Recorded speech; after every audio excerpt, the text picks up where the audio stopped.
El zumbido familiar de las luces fluorescentes se extendía por los suelos de mármol del First National Trust cuando la gerente de la sucursal, Margaret Chen, llegó aquel jueves por la mañana a las 6:47 de la mañana.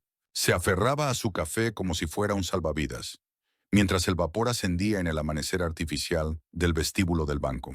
El guardia de seguridad, Rodríguez, asintió desde detrás de su escritorio, con los ojos ya pesados por el turno de noche que terminaría en 13 minutos. Los tacones de Margaret resonaban contra la piedra pulida mientras se dirigía hacia los ascensores. El ritual matutino nunca cambiaba. Revisar los informes de la noche, verificar las transferencias pendientes y prepararse para la reunión de personal de las 9 de la mañana. Pero hoy, algo rompería esa rutina para siempre. Antes de contarte la historia completa, solo quiero pedirte un pequeño favor. Suscríbete al canal, dale me gusta a este video y dime en los comentarios desde qué ciudad nos estás viendo. Siempre es increíble ver hasta dónde llega nuestra audiencia. Ahora, volvamos a la historia. La llamada llegó a las 8:23 de la mañana. La voz del gerente de operaciones de tesorería, David Kleinfeld, tenía un matiz de pánico que Margaret nunca había escuchado en sus 12 años trabajando juntos. Margaret, tenemos un problema, un gran problema.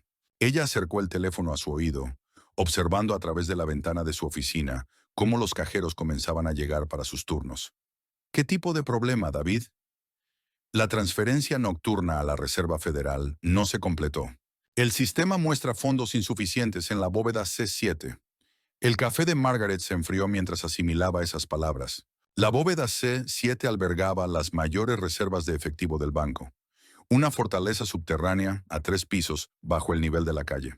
Los sistemas de conteo automatizado revisaban esos fondos cada 6 horas.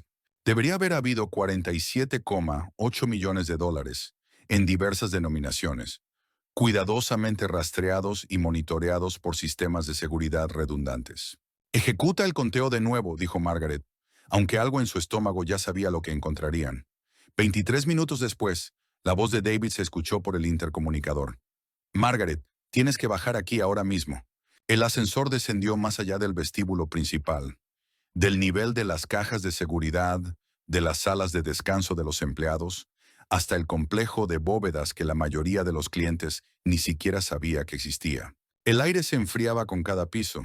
El zumbido de la maquinaria reemplazaba el suave murmullo del comercio de arriba. La enorme puerta de la bóveda C7 estaba abierta, revelando filas de estanterías metálicas que deberían haber sostenido pulcras pilas de fajos de billetes. Los ojos de Margaret recorrieron el caos organizado de los billetes restantes. Decenas de miles de dólares aún estaban en sus lugares designados, intactos. Pero donde se habían almacenado los billetes de $100, donde habían descansado las mayores concentraciones de riqueza apenas unas horas antes, los espacios vacíos la miraban como dientes ausentes. ¿Cuánto?, preguntó Margaret, aunque su voz apenas se elevó por encima de un susurro. David consultó su tableta. Sus dedos temblaban ligeramente mientras se desplazaba por los datos del inventario. Faltan 10,2 millones de dólares. El silencio que siguió pareció presionar contra las paredes de la bóveda. No había sonado ninguna alarma. No se había activado ningún protocolo de emergencia. El sistema de seguridad no mostraba señales de una brecha. Ningún indicio de que algo extraordinario hubiera ocurrido en las profundidades del First National Trust. Margaret se adentró más en la bóveda, sus tacones ahora amortiguados por la alfombra industrial. El dinero restante estaba en perfecto orden, como si quienquiera que se hubiera llevado los billetes desaparecidos lo hubiera hecho con precisión quirúrgica, sin billetes esparcidos, sin signos de prisa. El robo se había ejecutado con el cuidado metódico de alguien que entendía exactamente cómo operaba el banco. Pide las grabaciones de seguridad, dijo. Todas, desde las 6 de la tarde de ayer hasta las 6 de la mañana de esta mañana. Mientras David se apresuraba a coordinar con el departamento de seguridad, Margaret se quedó sola entre los millones restantes, tratando de comprender cómo alguien había entrado en la parte más segura del edificio y había salido con suficiente dinero para comprar un pequeño edificio de oficinas, todo sin activar un solo sensor. La investigación pronto revelaría que no se trataba de la obra de un maestro criminal o de un elaborado equipo de ladrones. Era algo mucho más inquietante. El crimen perfecto, cometido por alguien que había sido invisible durante tanto tiempo que el propio sistema de seguridad del banco había aprendido a ignorarlo por completo. Leonard Lenny Cruz llevaba limpiando las plantas ejecutivas del First National Trust durante exactamente 14 años, 2 meses y 16 días, cuando encontró el trozo de papel que cambiaría su vida para siempre. Para la mayoría de la gente en el edificio, era tan permanente y discreto como los extintores de incendios o las señales de salida de emergencia. Necesario, funcional y completamente olvidable. A sus 58 años, Lenny se movía por los pasillos del banco con la eficiencia silenciosa de alguien que había cartografiado cada centímetro del edificio en su mente. Sabía qué salas de conferencias preferían los ejecutivos para reuniones delicadas. Sabía que el sensor de movimiento del baño del tercer piso tenía una zona muerta cerca del último cubículo. Sabía que el sistema de circulación de aire del nivel de la bóveda creaba un leve silbido a las 2:17 de la mañana cada noche, como un reloj. Lo que la mayoría de la gente no sabía sobre Lenny era que una vez había sido ingeniero eléctrico, antes del cierre de las fábricas, antes del divorcio que se llevó la mitad de sus ahorros, antes de la larga caída hacia el tipo de trabajo que te mantenía invisible pero te mantenía empleado.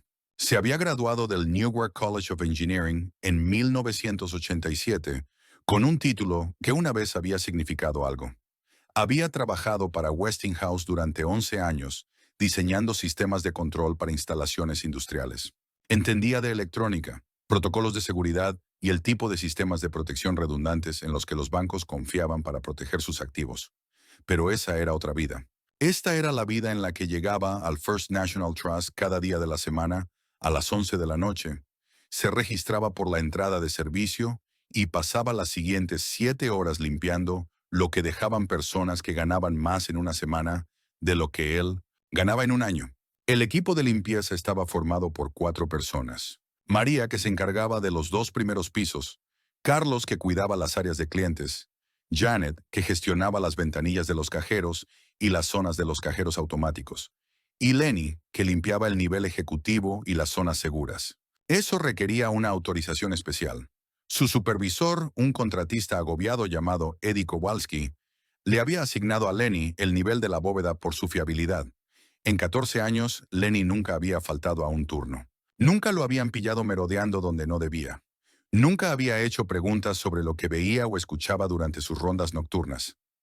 Lenny es como un fantasma, les decía Eddie a los nuevos empleados. Nunca sabrás que estuvo allí, excepto que todo está limpio por la mañana. Se suponía que era un cumplido, pero era más exacto de lo que Eddie imaginaba. Lenny había perfeccionado el arte de la invisibilidad. Los guardias de seguridad le saludaban con la cabeza sin verlo realmente. Los ejecutivos que trabajaban hasta tarde continuaban sus conversaciones telefónicas mientras él vaciaba sus papeleras, como si fuera una pieza más del mobiliario de oficina. Esta invisibilidad le había dado a Lenny una educación en banca que pocas personas fuera de la industria recibían. Había escuchado conversaciones sobre fusiones, deliberaciones de comités de préstamos y observado los rituales diarios del movimiento de dinero que mantenían la institución en funcionamiento. Sabía, por ejemplo, que las cámaras de seguridad del nivel de la bóveda operaban en un ciclo de rotación que dejaba breves puntos ciegos durante las actualizaciones del sistema. Sabía que el personal de seguridad nocturno consistía en un solo guardia que pasaba la mayor parte de su tiempo monitoreando los pisos superiores, donde los robos eran más probables. Sabía que los registros de acceso a la bóveda solo se revisaban durante las auditorías trimestrales, a menos que algo saliera mal. Y lo más importante, había desarrollado una habilidad casi sobrenatural para moverse por el edificio sin llamar la atención. Su tarjeta de acceso le daba entrada a áreas que la mayoría de los empleados nunca veían, y su presencia en esas áreas se había vuelto tan rutinaria que el sistema de seguridad básicamente había aprendido a ignorarlo. No se le escapaba la ironía de que su formación en ingeniería lo había preparado para entender exactamente cuán vulnerable era la seguridad del banco, mientras que su estatus invisible como conserje le había dado el acceso para explotar esas vulnerabilidades. Pero durante 14 años, Lenny se había contentado con permanecer invisible, hacer su trabajo y cobrar su modesto sueldo. No tenía antecedentes penales, ni deudas de juego, ni circunstancias desesperadas que pudieran llevar a alguien a robar. Lo que tenía era tiempo, horas cada noche para observar, pensar y comprender los intrincados sistemas que protegían cientos de millones de dólares a solo unos pisos bajo sus pies. Y lo que estaba a punto de descubrir era que a veces los sistemas de seguridad más sofisticados podían ser desmantelados por un solo momento de descuido humano. En la noche del 15 de marzo, mientras Lenny hacía sus rondas habituales por el piso ejecutivo, encontró ese momento arrugado debajo de un archivador en la sala de conferencias 7B, donde el equipo de seguridad informática del banco había estado trabajando en una actualización del sistema de la bóveda. La hoja de papel arrugada podría haber sido confundida con basura por cualquier otra persona. Era papel de oficina estándar, ligeramente amarillento con manchas de café en un borde. Pero para alguien con la formación de Leonard Cruz en ingeniería eléctrica y sistemas de seguridad, era inmediatamente reconocible como algo mucho más valioso. El encabezado decía: Códigos de anulación temporal, sistema de acceso a la bóveda 3.7, actualización de firmware, 15 de marzo. Debajo, una serie de secuencias alfanuméricas que para la mayoría parecerían una jerga de contraseñas, pero que representaban algo mucho más significativo para alguien que entendía cómo funcionan los sistemas de seguridad. Lenny había estado limpiando la sala de conferencias 7B a las 2:34 de la mañana cuando encontró el papel atascado bajo el pesado archivador de roble cerca de la ventana. El equipo de seguridad informática había terminado su trabajo alrededor de la medianoche, dejando atrás los restos habituales de un proyecto técnico: cajas de pizza vacías, latas de bebidas energéticas y, aparentemente, un documento muy importante, que se había caído o había sido olvidado en su prisa por completar la actualización. Podría haberlo tirado. Debería haberlo tirado. Ese era su trabajo: sacar la basura, limpiar las superficies, aspirar la alfombra y pasar a la siguiente sala. Pero algo en el lenguaje técnico llamó su atención, despertando al ingeniero que había estado latente durante tantos años. Los códigos estaban etiquetados por función: anulación de acceso primario, bypass de cámara secundaria, reinicio de bloqueo de emergencia.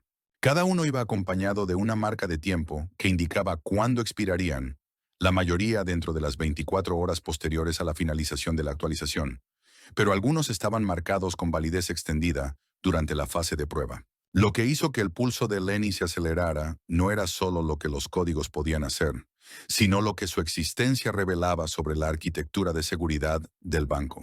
Siempre había asumido que el sistema de la bóveda operaba en múltiples capas de autenticación independientes: escáneres biométricos, mecanismos de bloqueo temporal y tarjetas de acceso cifradas que harían que el acceso no autorizado fuera virtualmente imposible. Pero este papel contaba una historia diferente. Mostraba que todo el sistema tenía puertas traseras incorporadas, anulaciones de mantenimiento que podían eludir todas las demás medidas de seguridad si se introducían en la secuencia correcta. Era exactamente el tipo de sistema a prueba de fallos que su formación en ingeniería le decía que sería necesario para el mantenimiento del sistema, pero también era exactamente el tipo de vulnerabilidad que podría derribar todo el aparato de seguridad si se explotaba. Lenny dobló el papel con cuidado y se lo guardó en el bolsillo, su mente ya recorriendo posibilidades que nunca antes había considerado seriamente. Terminó de limpiar la sala de conferencias con precisión mecánica, pero sus pensamientos estaban 3 pisos más abajo, en el complejo de bóvedas que había limpiado cientos de veces, sin imaginar que algún día podría entrar como algo más que un consorium. Durante los siguientes 3 días, llevó el papel consigo como un talismán, estudiándolo durante sus descansos, memorizando las secuencias de códigos hasta que pudo recitarlas al revés. Investigó al fabricante de la bóveda en línea, usando los ordenadores públicos de la Biblioteca de Nueva York, para entender las especificaciones técnicas del sistema de seguridad.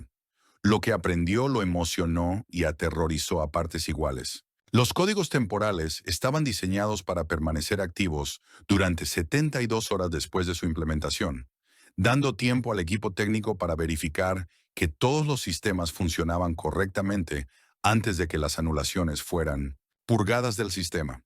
Pero la actualización se había completado el 15 de marzo. Ahora era 18 de marzo.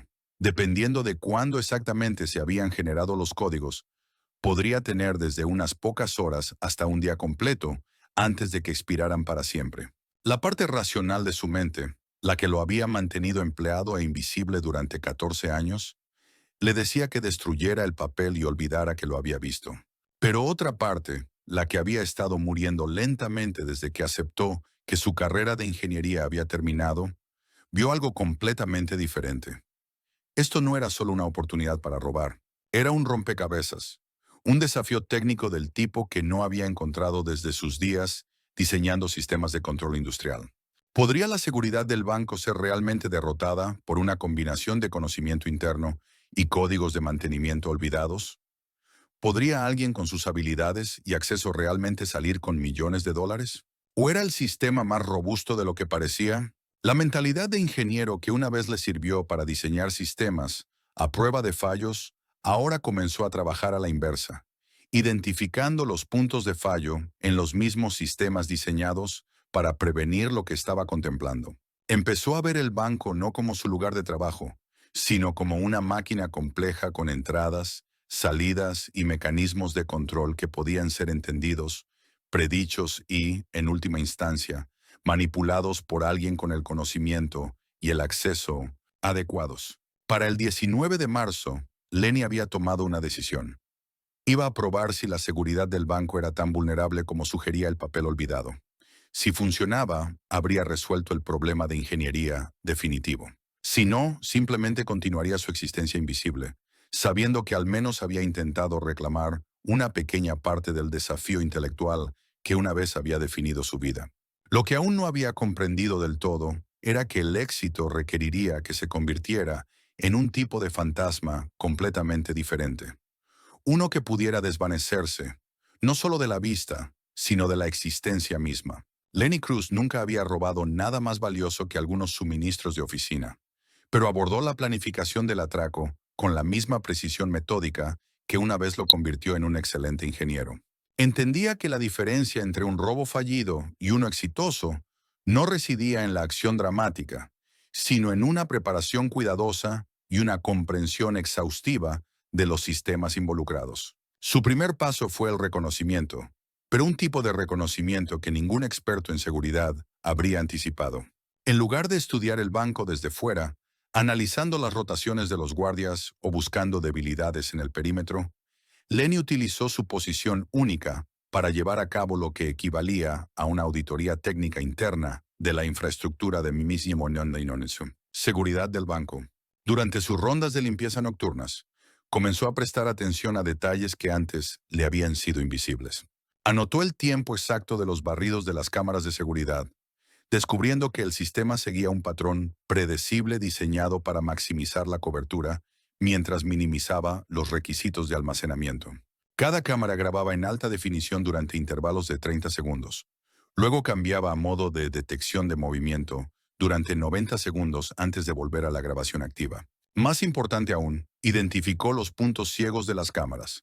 No brechas en la cobertura, sino breves momentos durante el ciclo del sistema en los que una persona podía moverse por ciertas áreas sin ser capturada en alta resolución. Los diseñadores de seguridad del banco habían asumido que cualquier persona no autorizada en esas áreas activaría los sensores de movimiento, pero no habían contado con alguien cuya presencia autorizada había entrenado al sistema para ignorar sus patrones de movimiento.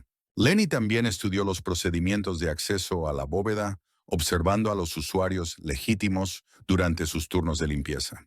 Vio a ejecutivos recuperar documentos de cajas de seguridad, notó cómo interactuaban con los paneles de acceso y observó las secuencias de tiempo requeridas para una autenticación adecuada. Lo que quedó claro fue que el sistema se basaba en gran medida en patrones de comportamiento.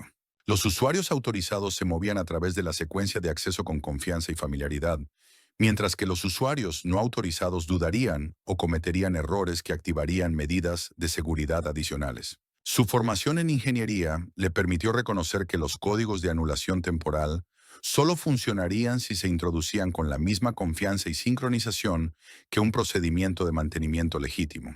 Cualquier vacilación o secuencia incorrecta probablemente activaría protocolos de bloqueo que pondrían fin a su intento antes de que comenzara. Para practicar la secuencia de acceso sin levantar sospechas, Lenny comenzó a probar los códigos en otros sistemas electrónicos del banco. El mismo fabricante había instalado paneles de seguridad en varias salas de conferencias. Y aunque estos sistemas eran mucho menos sofisticados que el acceso a la bóveda, utilizaban métodos de entrada y requisitos de tiempo similares. Una noche, mientras limpiaba el área de conferencias del tercer piso, utilizó con éxito una versión modificada de la secuencia de anulación para desactivar la cerradura electrónica de la sala de conferencias 3A.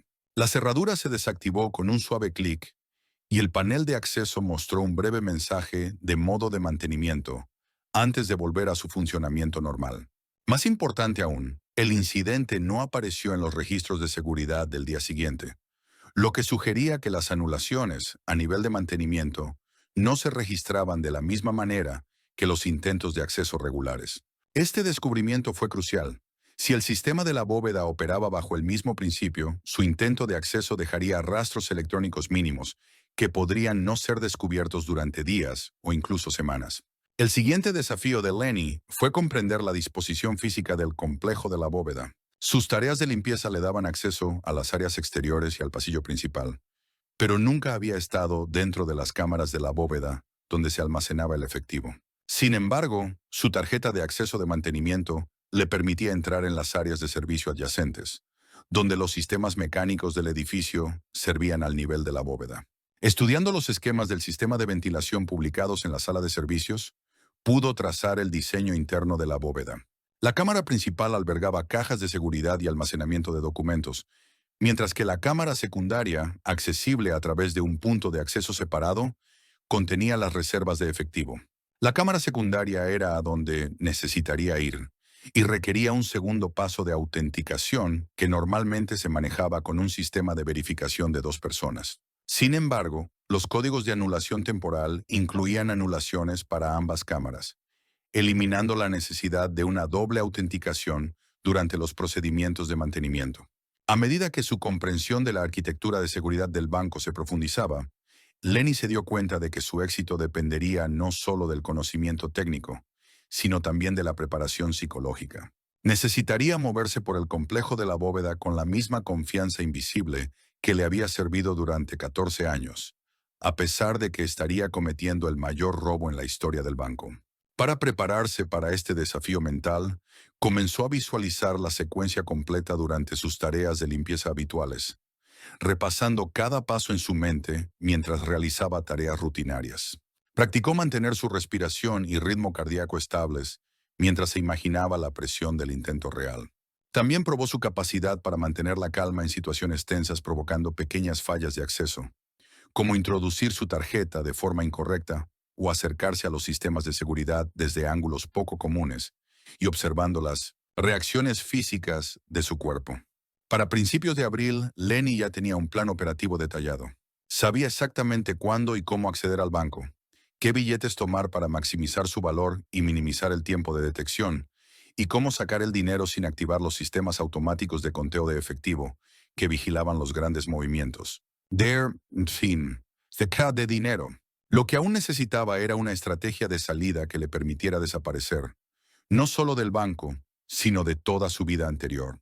Porque Leonard Cruz, el conserje, dejaría de existir en el momento en que Leonard Cruz, el ladrón de bancos, saliera del First National Trust con $10.2 millones en efectivo robado. Crear una nueva identidad habría sido imposible para la mayoría de la gente, pero los años de existencia invisible de Lenny lo habían preparado sin querer para desaparecer por completo.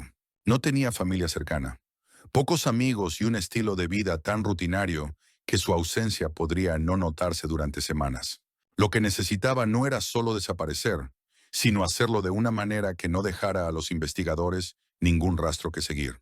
Su primer paso fue establecer lo que él llamaba la infraestructura fantasma, los recursos y preparativos necesarios para sostener su nueva vida inexistente. Este proceso comenzó 6 meses antes de que encontrara los códigos de la bóveda. Durante un periodo en el que había estado considerando la jubilación anticipada y preguntándose cómo sería la vida fuera de la rutina familiar de la limpieza nocturna, Lenny siempre había sido frugal por necesidad. Su salario de conserje apenas cubría sus modestos gastos, pero su falta de vida social y de pasatiempos caros le habían permitido acumular una pequeña cuenta de ahorros a lo largo de los años. Más importante aún, había mantenido los hábitos de planificación financiera cuidadosa que se remontaban a sus días de ingeniero, cuando ganaba lo suficiente como para pensar en inversiones y planes de jubilación. Comenzó a convertir sus ahorros en efectivo en pequeñas cantidades, retirando sumas justo por debajo de los umbrales de notificación que activarían las alertas bancarias. En el transcurso de 5 meses, había acumulado casi $8,000 en efectivo.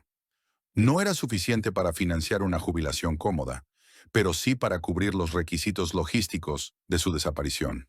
La primera gran compra fue una caravana de viaje usada, comprada a un vendedor privado en Pensilvania, que aceptó efectivo y no pareció interesado en el papeleo.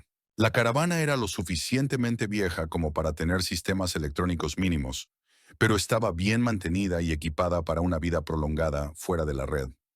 Lenny la registró con una variación de su nombre, Leonard C. Cruz en lugar de Leonard F. Cruz. Una pequeña discrepancia que sería fácil de pasar por alto, pero que podría complicar las búsquedas computarizadas. Guardó la caravana en un lote comercial a las afueras de Trenton, pagando 6 meses por adelantado y eligiendo una instalación que dependía de simples candados en lugar de sistemas de acceso electrónico. A cualquiera que preguntara, le decía que planeaba largos viajes de acampada después de su jubilación. El siguiente componente era el transporte. El coche diario de Lenny era un Honda Civic de 12 años que era fiable pero completamente anodino. Exactamente el tipo de vehículo que las cámaras de tráfico y los testigos no notarían. Pero para su viaje posterior al atraco, necesitaba algo más capaz e igualmente anónimo. Lo encontró en una subasta de bancarrota en el norte de Nueva York. Una furgoneta usada que había pertenecido a un contratista de pintura. La furgoneta era robusta. Tenía mucho kilometraje pero buenos registros de mantenimiento. Y lo más importante, parecía el tipo de vehículo comercial que podía estacionarse en casi cualquier lugar sin llamar la atención. Lenny compró la furgoneta en efectivo. La registró a través de un servicio de reenvío de correo en Albany y la guardó en un lote comercial diferente, a 60 kilómetros de donde tenía la caravana. Su plan era usar su coche habitual para el atraco, luego cambiar a la furgoneta para la fase inicial de escape y finalmente cambiar a la caravana para el viaje a largo plazo. Cada vehículo representaba una fase diferente de su desaparición, y ninguno de ellos podía conectarse fácilmente con Leonard Cruz, el conserje del banco. El elemento más crucial de su estrategia de salida era la documentación. Aunque no podía crear una identidad completamente nueva sin los recursos sofisticados a los que no tenía acceso, podía enturbiar las aguas lo suficiente como para ganar tiempo y confundir a los investigadores. Lenny había descubierto que las bases de datos de la Administración del Seguro Social contenían numerosos pequeños errores y duplicaciones, especialmente para personas con nombres comunes que habían vivido en múltiples estados. Investigando cuidadosamente los registros públicos, encontró a otros 3 Leonard Cruz, nacidos en un lapso de 2 años de su fecha de nacimiento, 2 de los cuales habían muerto en otros estados décadas antes. Usando información de obituarios y registros públicos, comenzó a construir un rastro de papel que sugería que Leonard F. Cruz, de Newark, se había mudado a Oregón en 2019. Había conseguido un trabajo en una empresa de paisajismo que desde entonces había quebrado y, más recientemente, había estado viviendo como un trabajador transitorio sin domicilio fijo. Esta falsa historia requirió meses de preparación cuidadosa. Hizo que le reenviaran correo a una serie de direcciones, creó cuentas en bibliotecas y servicios en Oregón usando esas direcciones, e incluso presentó declaraciones de impuestos que mostraban ingresos mínimos por trabajos de temporada. Para los investigadores que realizaran una búsqueda superficial, parecería que Leonard Cruz había hecho una transición gradual de su trabajo de conserje a un estilo de vida nómada que lo haría difícil de localizar. La belleza de este enfoque era que no requería que mantuviera una identidad falsa indefinidamente. Solo necesitaba confundir el rastro el tiempo suficiente para establecerse en una nueva ubicación con recursos suficientes para empezar de nuevo. Para cuando Lenny encontró los códigos de acceso a la bóveda, su estrategia de salida estaba casi completa. Tenía 3 vehículos posicionados en lugares estratégicos, suficiente efectivo para mantenerse durante meses, documentación que enturbiaría cualquier investigación inicial y un plan detallado para viajar de Nueva Jersey a Canadá, manteniéndose fuera de las principales autopistas y evitando áreas con extensas redes de vigilancia. Lo que aún no tenía era una idea clara de cómo sería su vida después del robo. Pero mientras estudiaba esos códigos de anulación temporal, se dio cuenta de que esta pregunta se había vuelto menos importante que el desafío técnico de si realmente podría llevar a cabo lo que estaba contemplando. El ingeniero que había en él estaba fascinado por el rompecabezas de derrotar un sistema de seguridad multimillonario. El conserje que había en él estaba cansado de ser invisible por necesidad en lugar de por elección.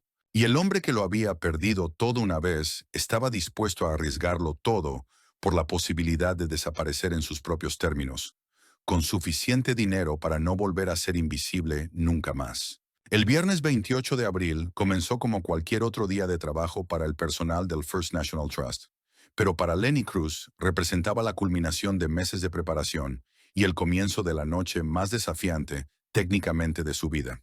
Había elegido el viernes específicamente porque los retrasos en el procesamiento del fin de semana le darían horas adicionales antes de que se descubriera el robo, y porque la rotación de seguridad del viernes por la noche incluía guardias que estaban lo suficientemente familiarizados con su presencia como para no prestarle especial atención. Lenny llegó a su turno a las 11:03 de la noche, 3 minutos más tarde de su habitual hora de llegada puntual. Esta pequeña desviación fue calculada. Los sistemas de seguridad que monitoreaban anomalías de comportamiento estaban diseñados para detectar cambios drásticos en la rutina, pero las pequeñas variaciones caían dentro de los parámetros normales. Se registró por la entrada de servicio exactamente como lo había hecho miles de veces antes, asintiendo al guardia de seguridad nocturno, Rodríguez, que estaba leyendo una novela y apenas levantó la vista de su escritorio. «Buenas noches, Lenny», dijo Rodríguez como siempre. «Buenas noches», respondió Lenny, su voz firme a pesar de la adrenalina que comenzaba a acumularse en su sistema. Recogió su carro de limpieza del armario de servicio y comenzó sus rondas habituales en los pisos superiores. Para cualquiera que monitoreara sus movimientos a través de las cámaras de seguridad, este era Leonard Cruz realizando la misma rutina que había perfeccionado durante 14 años. Pero esa noche, varios elementos cruciales eran diferentes. Oculto entre sus suministros de limpieza estándar, había un pequeño kit de herramientas que había ensamblado con artículos que parecerían inocuos durante una búsqueda de rutina. Un tubo de adhesivo industrial que podría usarse para desactivar temporalmente los mecanismos de las cámaras. Varias bridas de plástico negro que podrían servir para múltiples propósitos. Una pequeña botella de spray llena de una solución que dejaría las superficies limpias, pero ligeramente reflectantes, lo que podría causar problemas de deslumbramiento para los sistemas de cámaras. Más importante aún, había modificado su carro de limpieza para incluir un compartimento de almacenamiento especializado oculto dentro del contenedor de basura estándar. El compartimento estaba revestido con el tipo de material antiestático utilizado para componentes electrónicos, y era lo suficientemente grande como para contener el equivalente a varios millones de dólares en fajos de billetes, manteniendo al mismo tiempo la apariencia externa y la distribución de peso normales del carro. Lenny trabajó en los pisos superiores con precisión mecánica, su cuerpo realizando tareas familiares mientras su mente ensayaba la secuencia de eventos que comenzaría en aproximadamente 3 horas. Vació papeleras, limpió superficies y aspiró alfombras, todo mientras realizaba una revisión final de los procedimientos de acceso a la bóveda. A la 1:47 de la mañana, completó su rutina de limpieza normal y presentó su informe de finalización estándar a través del sistema electrónico. Según este informe, su turno había terminado y normalmente se registraría para salir y abandonar el edificio en los siguientes 20 minutos. En cambio, inició la solicitud de mantenimiento especial que había preparado semanas antes. La solicitud indicaba que un problema de limpieza en el nivel del sótano requería atención prolongada, específicamente un problema con el conducto de basura industrial que recogía los desechos de los pisos superiores. Este tipo de problema mecánico no era infrecuente, y la solicitud lo autorizaba a permanecer en el edificio hasta 3 horas adicionales para completar el trabajo necesario. Lo que hacía esta solicitud particularmente inteligente era que explicaba su presencia en el nivel del sótano sin requerir autorización adicional, y la naturaleza del trabajo significaba que estaría moviendo equipos y materiales que podrían justificar cualquier actividad inusual detectada por los sistemas de seguridad. A las 2:15 de la mañana, Lenny tomó el ascensor de servicio hasta el nivel del sótano, empujando su carro modificado por pasillos que estaban completamente vacíos a esa hora. El personal de seguridad nocturno rara vez se aventuraba por debajo del vestíbulo principal, a menos que se les llamara específicamente, y los sistemas automatizados que monitoreaban esta área estaban calibrados para ignorar su presencia. El pasillo del nivel de la bóveda se extendía ante él, iluminado por duras luces fluorescentes que creaban profundas sombras entre las instalaciones industriales. Lenny había caminado por este pasillo miles de veces, pero esta noche cada paso lo acercaba a cruzar una línea de la que no habría retorno. A las 2:31 de la mañana, llegó al punto de acceso de la cámara secundaria de la bóveda C7. El panel de control era exactamente como lo había estudiado y memorizado. Una interfaz de seguridad comercial estándar con un teclado numérico, lector de tarjetas y escáner biométrico. En circunstancias normales, acceder a esta bóveda requeriría una tarjeta de acceso válida, un código de identificación personal y un escaneo de huellas dactilares de un usuario autorizado. Pero esa noche no eran circunstancias normales. Lenny sacó el papel arrugado de su bolsillo y lo desdobló con cuidado bajo las luces del pasillo. Los códigos de anulación temporal todavía eran claramente legibles, aunque los había memorizado tan a fondo que podría haberlos introducido con los ojos cerrados. Insertó su tarjeta de acceso de mantenimiento en el lector, esperó la luz verde que indicaba el reconocimiento del sistema y luego comenzó a introducir la primera secuencia de anulación. Sus dedos se movían por el teclado con la firme confianza de alguien que realiza un mantenimiento rutinario, exactamente como había practicado docenas de veces en los paneles de seguridad de las salas de conferencias. El sistema respondió exactamente como la documentación de ingeniería había prometido. En lugar de solicitar autenticación biométrica, el panel de control mostró modo de mantenimiento activado y le pidió el código de anulación secundario. Lenny introdujo la segunda secuencia. Su ritmo cardíaco se mantuvo estable a pesar de la magnitud de lo que estaba intentando. Años de trabajo invisible le habían enseñado a mantener una calma profesional, incluso en situaciones estresantes, y ese entrenamiento le sirvió mientras cometía el mayor robo bancario en la historia de la ciudad. La enorme puerta de la bóveda comenzó su secuencia de apertura con una serie de clics mecánicos y tonos de confirmación electrónicos. En 30 segundos, Lenny estaba mirando una cámara que contenía más dinero del que jamás había imaginado ver en un solo lugar.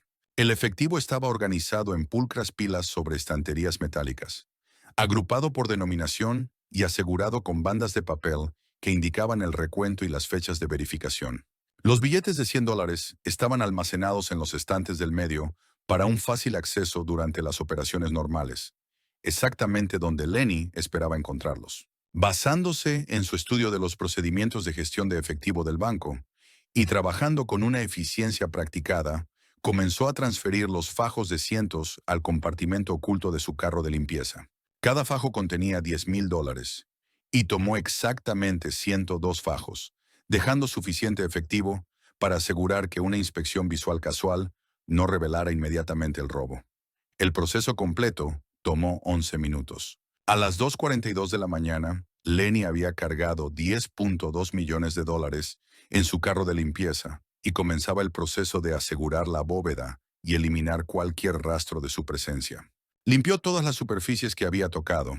Se aseguró de que el efectivo restante estuviera dispuesto para minimizar la evidencia visual del robo y usó los códigos de anulación para devolver el sistema de la bóveda a su funcionamiento normal. La enorme puerta se cerró con la misma serie de sonidos mecánicos y el panel de control volvió a su estado de seguridad estándar. A las 2:54 de la mañana, Leonard Cruz empujaba su carro de limpieza de vuelta por el pasillo del sótano, pasando por el ascensor de servicio y hacia el muelle de carga donde comenzaría su verdadera desaparición. El conserje que había entrado en la bóveda ya no existía. En su lugar, había un hombre que llevaba más dinero del que la mayoría de la gente vería en varias vidas, y que caminaba hacia un futuro para el que se había preparado durante meses, pero que no podía imaginar por completo. El muelle de carga de servicio del First National Trust daba a Merchant Street, un estrecho corredor entre edificios comerciales con un tráfico mínimo durante la noche. Lenny había elegido este punto de salida específicamente porque el área de carga no estaba cubierta por las cámaras de seguridad externas del banco, que se centraban en las entradas de los clientes y en la fachada de la calle principal. A las 3:02 de la mañana, empujó su carro de limpieza a través de la puerta del muelle de carga hacia el frío aire de abril. La calle estaba vacía, excepto por su Honda Civic de 12 años, estacionado en el mismo lugar donde lo había dejado cada día de trabajo durante los últimos 3 años. Para cualquier observador, esto era simplemente Leonard Cruz terminando otro turno rutinario y dirigiéndose a casa, a su apartamento en Newark. Pero la rutina terminó en el momento en que abrió el maletero de su coche.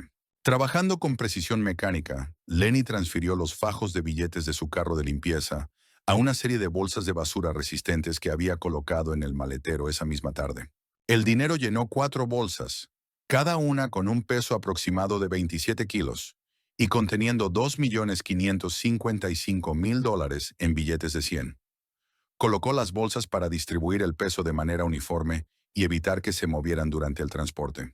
Luego devolvió su carro de limpieza al muelle de carga, colocándolo exactamente donde normalmente lo dejaría para el equipo de limpieza del siguiente turno. Este detalle era crucial. Cualquier desviación de su rutina estándar podría generar preguntas cuando los investigadores comenzaran a reconstruir su última noche en el banco. A las 3:18 de la mañana, Lenny se alejó del First National Trust por última vez. Su ruta lo llevó por las calles vacías del centro de Newark, pasando por el edificio de apartamentos donde Leonard Cruz, el conserje, había vivido durante 8 años, y hacia la red de carreteras secundarias que había memorizado durante meses de Mewanenonese. Preparación. Su primera parada fue una instalación de almacenamiento de 24 horas en la Ruta 22, donde había alquilado una unidad bajo el nombre de LC Cruz 6 meses antes. La seguridad de la instalación consistía en un acceso básico con teclado y una sola cámara de vigilancia en la puerta principal, pero sin monitoreo interno de las unidades individuales. Lenny transfirió el dinero de su coche a la unidad de almacenamiento, donde le esperaban suministros adicionales: una muda de ropa, tinte para el pelo, tijeras y, lo más importante, las llaves de su segundo vehículo.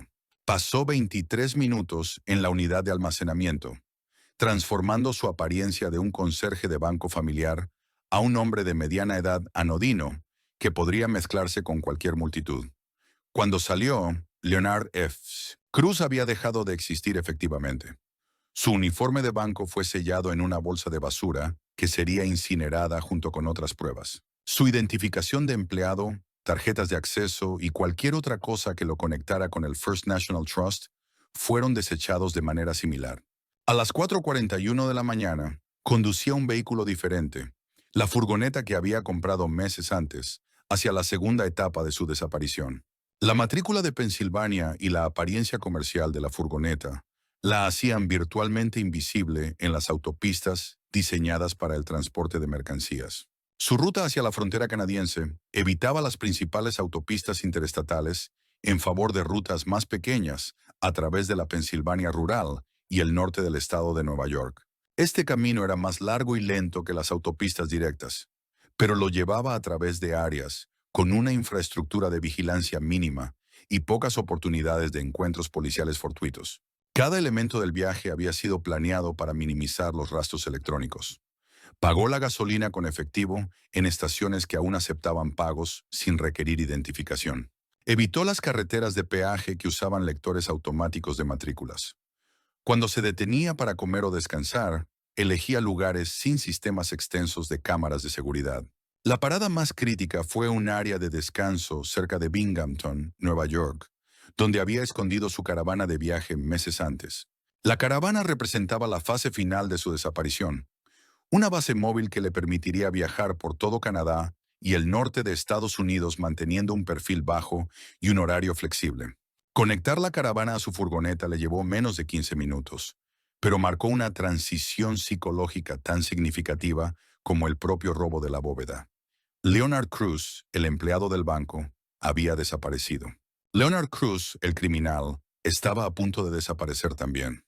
Lo que quedaba era un hombre con recursos suficientes para crear una identidad y un estilo de vida completamente nuevos, pero que necesitaría permanecer vigilante para siempre para mantener su anonimato. Al amanecer del sábado por la mañana, Lenny estaba cruzando a Canadá por un paso fronterizo rural que procesaba principalmente tráfico agrícola y recreativo. Su caravana y sus placas de Pensilvania no llamaron la atención de los funcionarios de aduanas, que procesaban docenas de vehículos similares cada día durante la temporada de pesca. Presentó una identificación que lo establecía como Leonard C. Cruz, un trabajador de mantenimiento recientemente jubilado que planeaba pasar el verano viajando por los parques provinciales canadienses. La documentación no era falsa. Había establecido legalmente esta identidad ligeramente diferente meses antes, pero dificultaría las búsquedas computarizadas para los investigadores que buscaban a Leonard F. Cruz, el conserje de banco desaparecido. 3 días después, el Honda Civic abandonado de Leonard Cruz fue descubierto en el estacionamiento del Aeropuerto Internacional Newark Liberty, creando la impresión de que había huido del país por aire. Para entonces, él estaba a casi 1.600 kilómetros de distancia, establecido en un campamento a orillas del lago Superior, viviendo en una caravana comprada con ahorros legítimos y portando una identificación que no tenía conexión obvia con el First National Trust. El hombre que había robado 10,2 millones de dólares estaba aprendiendo a vivir como alguien que simplemente había elegido desaparecer de una vida que nunca le había ofrecido muchas razones para permanecer visible. Pero como pronto descubriría, desaparecer por completo era solo el primer desafío de su nueva existencia. El desafío mucho mayor sería aprender a vivir con el conocimiento de lo que había hecho y la conciencia constante de que su libertad dependía de no cometer nunca un solo error que pudiera conectarlo con el crimen que lo había hecho rico más allá de sus sueños más salvajes. Si te ha gustado esta historia, asegúrate de darle like al video, suscribirte al canal y activar las notificaciones para que no te pierdas la próxima.